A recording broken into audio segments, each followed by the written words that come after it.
Hello friends, already చెప్పిన review చెప్పిన experience కూడా చెప్పిన అనమాట. ఇది వేరే వీడియో అనమాట.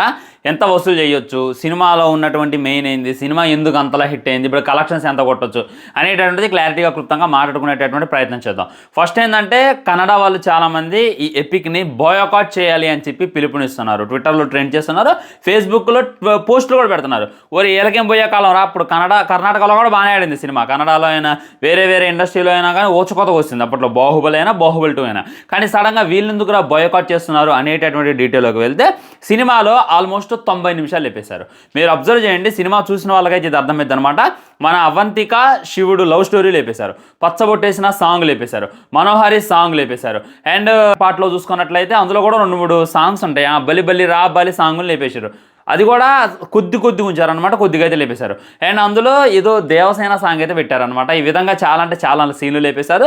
కొన్ని సీన్ యాడ్ చేయడానికి అండ్ ఆల్మోస్ట్ 3 గంటల 40 నిమిషాల సినిమా కుదించడానికి కొన్ని సీన్లు లేపేయడం జరిగింది, కొన్ని సీన్లు యాడ్ చేయడం జరిగింది. సో దాంట్లో భాగంగా బాహుబలి పార్ట్ 1లో చూసుకున్నట్టయితే కిచ్చా సుదీప్ వస్తారు అనమాట. వచ్చి కట్టప్పతో యుద్ధం చేస్తారు. తన యొక్క కత్తి పవర్ ఏంది అనేటటువంటి చూపించడానికి తనతో అయితే యుద్ధం చేస్తాడు. అదంతా మీరు పార్ట్ 1లో అబ్జర్వ్ చేయొచ్చు. సో ఎడిటింగ్లో భాగంగా తన సీన్లు మొత్తం లేపేశారు. అసలు ఒక్కసారి కూడా కిచ్చా సుదీప్ కానరాడు. అసలు తన సీన్ ఉందనేటటువంటి విషయం కూడా లేకుండా మొత్తం కూడా తీసాడంటే ఇంకా వాళ్ళకైతే కోపం వచ్చిందనమాట.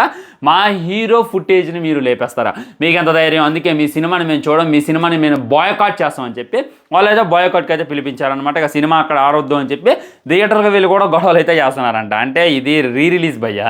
సో ఒక టైం ఉంటుంది, ఇంత అని చెప్పి ఒక టైం ఉంటుంది. ఇప్పుడు 4-5 గంటల సినిమా పెట్టినాం అనుకోండి, ఆల్మోస్ట్ సెకండ్ షో వేస్తే సినిమా అయిపోయేసరికి ఇప్పటికే 1:30, 1:02 అవుతుందంట. అండ్ అది మొత్తం సినిమా పెట్టినట్టయితే ఇదైద్ది తెల్లారులు సినిమా ఎవరు చూడరు, సెకండ్ షోలో అసలే చూడరు అనేటటువంటి ఉద్దేశంతో రాజమౌళి గారు చాలా ఆలోచించి ఈ విధంగా చేసిండు. దాన్ని అర్థం చేసుకోకుండా ఇప్పుడు కిచ్చా సుదీప్ సినిమాలు డైరెక్ట్గా కన్నడలో వస్తేనే సరిగ్గా చూడాలి. మీరు చూస్తున్నారా? హానెస్ట్లీ చెప్పండి. ఆయన లాస్ట్ రిలీజ్ అయినటువంటి సినిమా రా రక్కమ, ఆ సినిమా తప్ప నాకైతే అసలు గుర్తుకోలేదు. ఇంకా సినిమా పేరు కూడా గుర్తులేదు. అందులో ఉన్నటువంటి పార్ట్ అని నేనైతే మీకు చెప్పాను. ఆయన డైరెక్ట్ సినిమాలతో వస్తుంటేనే వాళ్ళు పట్టించుకోవట్లే, కానీ ఏదో ఒక వంక వీళ్ళు అసలు మంచిగా ఎంజాయ్ చేస్తున్నారు, వీళ్ళు మంచిగా బాగుపడుతున్నారు, ఈ ఇండస్ట్రీలో ఇన్ని కోట్లు కొడుతుంటే రిలీజ్తో కూడా వీళ్ళు కొత్త రికార్డులు పెడతారు అనేటటువంటి మంటతో ఈ విధంగా వీళ్ళు చేస్తున్నారు అనేటటువంటి ఫీలింగ్ అయితే నాకు కలుగుతుందన్నమాట. ఇక దీన్ని కూడా బాయ్కాట్ అంటే ఇంకా వేస్ట్, వాళ్ళ గురించి డిస్కషన్ చేసుకోవడం. సో చాలామంది నాకు డిఎం చేశారు, రీల్స్ పంపారు, అందుకే ఈ విధమైనటువంటి టాపిక్ వచ్చింది మాట్లాడేసిన అనమాట. అండ్ రాజమౌళి గారు కూడా మిస్టేక్ చేస్తున్నారు. ఏందా మిస్టేక్స్ అనేటటువంటి డీటెయిల్లోకి వెళ్తే రిలీజ్ ఎందుకు చేస్తున్నారు? రిలీజ్ అభిమానులు ఎంజాయ్ చేయడానికి రిలీజ్ చేస్తున్నారు. సో అభిమానులు వెళ్ళి దేనికి ఎంజాయ్ చేస్తారో, వాళ్ళు ఫైట్స్ కన్నా ఎలివేషన్ల కన్నా బాగా ఎంజాయ్ చేసేది సాంగ్స్ బాగుంటే చాలా. అసలు సినిమా ఎలా ఉన్నా కానీ ఓన్లీ ఆ సాంగ్స్ వచ్చినప్పుడు భయంకరంగా ఎంజాయ్ చేస్తాం. ఉదాహరణకి ప్రభాస్ అన్న సినిమాలు రిలీజ్ అయింది ఏంటంటే రెబల్. నేను ఏ తల్లి కన్నాడు పొరడా రెబల్ సాంగ్, అదైనా దీపావళి సాంగ్ అయినా అప్పుడు వచ్చినటువంటి ప్రతి సాంగ్ పిచ్చిగా ఎంజాయ్ చేశారు, పిచ్చి గరిచారు. ఆ తర్వాత చూసుకున్న 8 నిమిషాల సాంగ్ ఉంటుంది, ఒక్క సాంగ్ మన భరత వేదమున శివాలయంలో జరిగేటటువంటి సాంగ్. సో ఆ సాంగ్ అప్పుడు కూడా పిచ్చిగా ఎంజాయ్ చేశారు. సో ప్రభాస్ అన్న ఏ సినిమా రిలీజ్ చేసినా కానీ దాంట్లో ఉన్నటువంటి songs main highlight. Orange cinema ఇవాళ రిలీజ్ చేసినా కానీ మనం వెళ్తాం. ఎందుకు వెళ్తాం? సాంగ్స్ అనేటటువంటి హైలైట్గా ఉండాలన్నమాట. మరి బాహుబలి సాంగ్స్లో అంటే ఉన్నాయన్నమాట, కానీ ఉన్నటువంటి సాంగ్స్ అన్ని కూడా లేపి పడేసిండు మన జక్కన్న. ఏ సాంగ్ అయితే పెట్టకూడదు ఆ సాంగ్ పెట్టిండు, ఏ సాంగ్ అయితే లేపేయాలో అవి అయితే ఇది చేసిండు అనేటటువంటి ఫీలింగ్ అయితే నాకు కలిగింది అనమాట. సో నాకు ఎక్కడ బాధ అనిపించింది అంటే, ఇప్పుడు శివుడు ఎవడంట నిన్ను ఎత్తుకుంది సాంగ్ అయితే ఉంచిండు, ఓకే, దానికి మనం అంతలా ఎంజాయ్ చేయలేం, ఎందుకంటే అది భక్తి సాంగ్ అనమాట. దాన్ని ఉంచడం నాకైతే ఏం బాధ అనిపించలేదులే. కానీ ఆ మనోహరి సాంగ్ని లేపేసిండు. మనోహరి సాంగ్ మంచి ఐటమ్ సాంగ్, రిధంగా ఉంటుంది. మనోహరి అన్నప్పుడు ఇంకా వైబ్ వచ్చినప్పుడు మనమైతే పిచ్చిగా ఎగురుతాం. సో మనోళ్ళు ఏం చేస్తున్నారంటే పాపం ఎగరడానికి సాంగ్స్ లేవు, ఎగరడానికి ఇదిలో రానని చెప్పి ఆ శివుడి కాడ పెట్టి మన ప్రభాస్ ఒక స్టెప్ వేస్తారు కదా, దానికైతే కోరస్ ఇస్తున్నారు, దానికైతే డ్యాన్స్ వేస్తున్నారు, అక్కడ ఏదైనా గట్టి బీజేపీ అయితే ఎక్కడ ఎగురుతున్నారు. సో సరైనటువంటి సాంగ్ ఒక్కడు కూడా పెట్టలేదు, మనోహరి పెట్టలేదు. అండ్ సెకండ్ హాఫ్లో చూసుకున్నట్లయితే పార్ట్ 2లో ఉన్నటువంటి దేవసేన సాంగ్ అయితే పెట్టారు. దేవసేనకి మన అమరేంద్ర బాహుబలికి ఒక లవ్ సాంగ్ ఉంటుంది కదా, షిప్ చూసుకున్నట్టయితే గాలిలో లేదు, ఓరోరి రాజా వీరాది వీర. అసలు ఆ సాంగ్ అప్పుడే కొద్దిగా బోరింగ్గా అనిపిస్తుంది అనమాట, కానీ ఆ సాంగ్ నుంచిండు.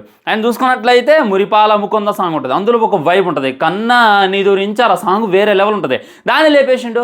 అసలు ఉంచాల్సినటువంటి సాంగ్నేమో లేపేసిండు, లేపేయాల్సినటువంటి సాంగ్స్ని ఉంచిండు. దీనివల్ల అభిమానులు కొద్దిగా వైబ్ అవ్వలేకపోతున్నారు, అభిమానులు కొద్దిగా ఎంజాయ్ చేయలేకపోతున్నారు. మంచి సరైనటువంటి సాంగ్ లేకపోవడం వల్ల ఇప్పుడు రిలీజ్ అంటే చూసిన సినిమానే, కానీ ఆ థియేటర్లో సౌండ్ బాక్సుల మధ్య బిగ్ స్క్రీన్ మధ్య ఎంజాయ్ చేయడానికి మంచి సాంగ్స్ ఉండాలి, అలాంటి సాంగ్స్ లేకుండా చేసిన చక్కన అని చెప్పి చాలామంది అయితే విమర్శ చేస్తున్నారు. ఆల్మోస్ట్ 90 నిమిషాల సినిమాని అయితే లేపడేసిండు. మెయిన్ ఎలివేషన్ సీన్లన్నీ కూడా కట్ చేసి పడేసిండు. అంటే ఎక్కడంటే కొన్ని సీన్లు ఉన్నాయి భయ్య, కన్ఫ్యూజ్ అవుతారు. ఇప్పుడు కొత్త కదా వాళ్ళు చూసేది సినిమా, వేరే దేశాల్లో వాళ్ళు బాహుబలి అన్నీ చూస్తుంటారు, 2 కూడా చూస్తుంటారు. డైరెక్ట్గా ఇప్పుడైతే చూస్తుండొచ్చు. వాళ్ళ కోసం మెయిన్ సీన్లు కొన్ని ఉంచాలి, అవి కూడా డిలీట్ చేసిన అనమాట. ఉదాహరణకి ఏంటంటే బాహుబలి దేవసేనని మన మాహిష్మతికి తీసుకొస్తారు. మాహిష్మతి తీసుకొచ్చిన తర్వాత ఇక్కడ దేవసేనకి మరియు మన శివగామికి మాటల యుద్ధం జరిగింది. అప్పుడు దాకా బాహుబలి మాట్లాడు, బాహుబలి నీ ఆడదాని మనసు ఏందో తెలుసుకోకుండా నీ కొడుక్కి మాట ఇవ్వడం తప్పు, నువ్వు తప్పు చేసావమ్మా అని చెప్పి బాహుబలి అంటాడు. అక్కడ బిజ్జాలు లేవలేసి ఏమని డైలాగ్ లేస్తాడు, ఆ డైలాగులన్నీ కట్ చేసిండు. అసలు శివగామి అంత ఎమోషన్ అవ్వాల్సిన డైలాగ్లే, మెయిన్ డైలాగ్లు అవి. బిజ్జాలు లేవు మాట్లాడేటటువంటి మాటలు గుణపంలాగా శివగామికి గుచ్చుకొని తను ఏడుతుంది అనమాట. దానివల్ల తనంత ఇదిగా మారిపోతుంది. అప్పుడు దాకా బాహుబలి మీద భయంకరమైనటువంటి ప్రేమ చూపించిన మన శివగామి ఎందుకు అంతలా మారిపోయింది అనేటటువంటి మెయిన్ రీజన్సే ఆ డైలాగు. సో తన చిన్నప్పటి నుండి నీ అమ్మని చంపి పుట్టిన నువ్వు అక్కో తీర్చుకోవడం తప్ప, చూసావా శివగామి నీ త్యాగానికి వీడు తప్పు అని పేరు పెట్టాడని చెప్పి ఆ డైలాగ్ ఏదైతే ఉందో వేరేలా ఉంటుంది. అసలు ఆ డైలాగ్ లేపేసిన భయ్య, ఇదే కదా సినిమా హైలైట్ కావడానికి, ఇదే కదా శివగామికి కోపం పెరగడానికి, ఇదే కదా బాహుబలిని బయటికి గంటడానికైనా, బాహుబలి ఇది కావడానికైనా మెయిన్ రీజన్. సో దాన్ని లేపేసింది అనమాట. ఇంకా నాకు ఆనందం ఏమనిపించిందంటే పడమర కొండల్లో వాలిన సూర్యుడు సాంగ్ అయితే ఉంచిండు. దాని కొద్దిగా ఇది అనిపించింది, కానీ దానికి ఎగరలేము, అది ఎమోషనల్ సాంగ్. చూసుకున్నట్లయితే బాహుబలికి అన్నం తినిపేయడం, తను రాజ్యం నుండి బయటకు రావటం, అది వేరే లెవెల్. కానీ అంత ఎమోషన్ సాంగ్ ఉంచి ఎంజాయ్ చేసినటువంటి సాంగ్ తీసేసింది ఏంటి అనేటటువంటి ఫీలింగ్ అయితే నాకు కలిగింది. మరి చూడాలి మళ్ళీ ఏమన్నా పాటలు యాడ్ చేస్తారనేటటువంటి ఫీలింగ్లో కూడా చాలామంది ఉన్నారనమాట. అండ్ సినిమా చూసుకున్నట్లయితే ఆల్మోస్ట్ 7 కోట్లు వసూలు చేసింది అనేటటువంటిది టాకు. ఓవరాల్గా ఈరోజు కంప్లీట్ అయ్యేసరికి 10 కోట్ల రిలీజ్ క్లబ్లో అయితే మన బాహుబలి చేరబోతుంది అనమాట. ఇది కొద్దిగా గట్టిగా కంటిన్యూ అయ్యేటట్టుంది, ఎందుకంటే నిన్న మొన్న అసలు బుకింగ్స్ లేవు, కానీ ఇవాళ చూసుకున్నట్లయితే భయంకరంగా బుకింగ్స్ అయితే నడుస్తున్నాయి. చాలా మంది ఎగబడి మరి టికెట్లు అయితే బుక్ చేసుకుంటున్నారు. ఒకసారి మీరు ఓపెన్ చేసి చూడొచ్చు అనమాట.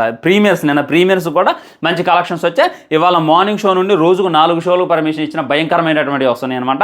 చూసిన సినిమానే మళ్ళీ చూడాలి ఏంటో అనేటటువంటి ఎవరు కూడా నెగ్లెక్ట్ చేయట్లేదు. ప్రతి ఒక్కళ్ళు ఫ్యామిలీతో వెళ్తున్నారు. నేను సెకండ్ టైం వెళ్తేనే అసలు భయంకరమైనటువంటి ఫ్యామిలీ లేడీస్ అందరూ వచ్చి గట్టిగా కడుతున్నారు బాయ్. ఎందుకంటే వింటేజ్ ప్రభాస్ అన్నని ఏ హీరో చూపించినట్టు, ఏ హీరోని ఇంత మటుకి రాజమౌళి అలా చూపించలేదు. గట్టిగా మాట్లాడితే ఏ డైరెక్టర్ ప్రభాస్ అన్నను చూపించినట్టు ఒక రేంజ్లో చూపించింది అనమాట. ఆ శివుడి క్యారెక్టర్ అయినా, బాహుబలి క్యారెక్టర్ అయినా, అన్నిటికన్నా మింది మన బల్లాదేవ్ క్యారెక్టర్ అయినా, ఇవన్నీ కూడా వేరే లెవెల్ అనిపిస్తాయి అనమాట. ఈ విధంగా సినిమా చూస్తున్నప్పుడు అంటే ఫస్ట్ మా బాబాయ్ నాకు అప్పుడు బాహుబలి సినిమా చూసి వచ్చి అసలు ప్రభాస్ది యాక్షన్ ఏం లేదురా, బాహుబలి పార్ట్ 1 చూసి ప్రభాస్ది యాక్షన్ ఏం లేదురా, మొత్తం మన రానాదే ఉందిరా అని చెప్పి నాతో ఉన్నాడు. వీడేంద్ర ఎలా మాట్లాడుతున్నా అని చెప్పి బాబాయ్ అన్నా కానీ ప్రభాస్ అభిమానులు కదా, ఆ మాట అనేసరికి ఏనేంద్ర ఎలా మాట్లాడుతుండో అసలు ఆయనకు బ్రెయిన్ ఉందా అని చెప్పి నేను అనుకున్నా. ఇవాళ జాగ్రత్తగా అబ్జర్వ్ చేశా. మీరు గట్టిగా అబ్జర్వ్ చేయండి. కొద్దిగా రానా యాక్షన్ సీన్స్, బల్లాల్దేవ్ యాక్షన్ సీన్సే చాలా బాగుంటాయి అనమాట. బాహుబలి చూసుకున్నట్లయితే చాలా తక్కువ మందిని చంపుతారు యుద్ధంలో, కానీ మన రానా చూసుకున్నట్లయితే అసలు ఒక్కసారి ఇట్ట గద కొట్టంలోనే ఆల్మోస్ట్ 10-20 మంది చచ్చిపోతారు. ఈ విధంగా అబ్జర్వ్ చేయనటువంటి చాలా అంటే చాలా సీన్లు, మనం మర్చిపోయినటువంటి చాలా అంటే చాలా సీన్లు, ఇవన్నీ కూడా మనకు సినిమాలు అయితే ఇరికించేశారు. అవన్నీ కూడా వెళ్ళి చూసి ఎంజాయ్ చేసేటటువంటి ప్రయత్నం చేయండి. అండ్ నెక్స్ట్ మాస్ జాతర సినిమా ఉంది ఫ్రెండ్స్, ఇవాళ సాయంత్రం 6 గంటలకి నాకైతే షో ఉందనమాట. ఇంకా అది చూశాక డీటెయిల్గా మాట్లాడుకునేటటువంటి ప్రయత్నం చేద్దాం. ఇప్పటికైతే మాస్ జాతరకి స్లో బుకింగ్స్ నడుస్తున్నాయి. ఎవరు అసలు దాని గురించి కూడా మాట్లాడలే, హైపో లేనే లేదు. కానీ సినిమా బిజినెస్ టార్గెట్ వచ్చేసి ఆల్మోస్ట్ 80 కోట్లు దాకా ఉందంటే, మరి 80 కోట్లు ఈ సినిమా బిజినెస్ చేస్తా లేదు అనేటటువంటిది ముందు చూడాలి. ఉంటా మరి ఛానల్ని సబ్స్క్రైబ్ చేసుకొని వీడియో లైక్ చేయండి, షేర్ చేయండి. అండ్ మీరు చూసారా లేదా బాహుబలి ది ఎపిక్, మీకు ఏ విధంగా అనిపించింది, మీ ఎక్స్పీరియన్స్ ఏంటి అనేటటువంటిది కింద కామెంట్ చేయడం అసలు మర్చిపోద్దు. బాయ్ బాయ్, నమస్కారం.